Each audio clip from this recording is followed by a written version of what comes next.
โอเคก็สบายดีอีกเทื่อหนึ่งเนาะก็สำหรับคลิปนี้ข้อยเองก็จะมาแนะนำเว็บซึ่งเป็นกระเป๋าเงินออนไลน์เนาะซึ่งเราสามารถเก็บเหรียญดิจิทัลเนาะเช่นพวก Bitcoin Ethereum BNB หยังล็อกคอยหยังต่างๆเนาะประมาณนี้ส่วนมากก็จะเป็นเป้เนาะที่สายฟรีเขาเก็บกันเนาะ ซึ่งเข้ามาเว็บนี้แล้วเนาะก็คลิกมาที่3ขีดเนาะแล้วก็หาคำว่ากระเป๋าเงินคลิกเข้าไปปึ๊บเนาะแล้วก็เลื่อนลงมาเนาะเลื่อนลงมาให้คลิกคำว่า sign up เนาะหรือว่าคลิกใส่รูปภาพด้วยก็ได้คลิกใส่ปึ๊บแล้วมันจะเลิงก์เข้ามาสู่หน้านี้เนาะถ้าว่า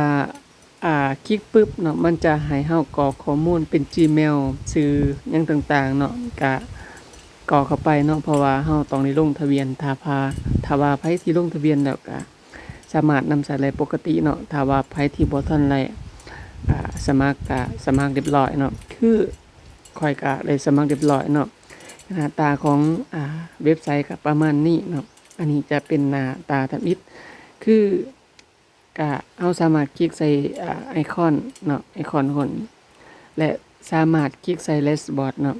Dashboard เนี่ยก็จะเป็นหน้าทำอิฐของเว็บไซต์เนาะก็จะประมาณนี้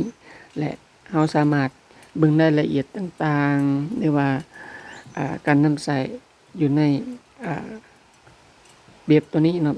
ซึ่งหลักๆเนาะ Wallet มันก็จะมีพวก Bitcoin Ethereum Dogecoin Litecoin หยังต่างๆเนาะคือตอนนี้ข้อยก็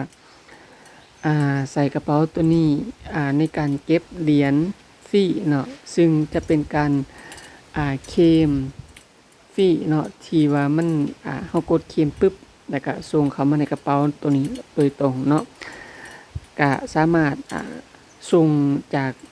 แพลตฟอร์มอื่นๆมาก็ได้เนาะเป็นการเก็บเหรียญต่างๆเนาะซึ่งตอนนี้ข้อยก็เก็บแค่เหรียญเป็นเหรียญเป๊ะๆเนาะประมาณนี้เป็นส่วนมากเนาะเลขที่ข้อยส่งเข้ามาเนาะเพราะว่าจากเว็บต่างๆเวลาเอากดเคลมหยังต่างๆมันก็จะเข้ามานี้เนาะ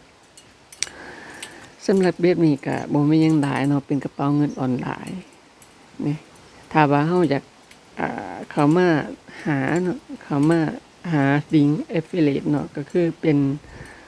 ลิงก์แนะนำเราก็คลิกเข้ามาตัวนี้เนาะแล้วก็มา copy ลิงก์เราให้หมู่เพื่อนได้เนาะ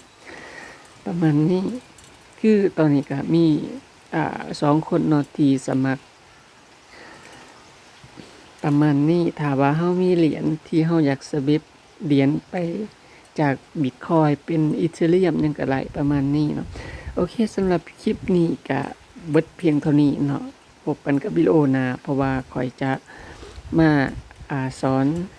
เทคนิคต่างๆเนาะเป็นวิดีโอสั้นจะบ่ให้วิดีโอยาวประมาณนี้เนาะ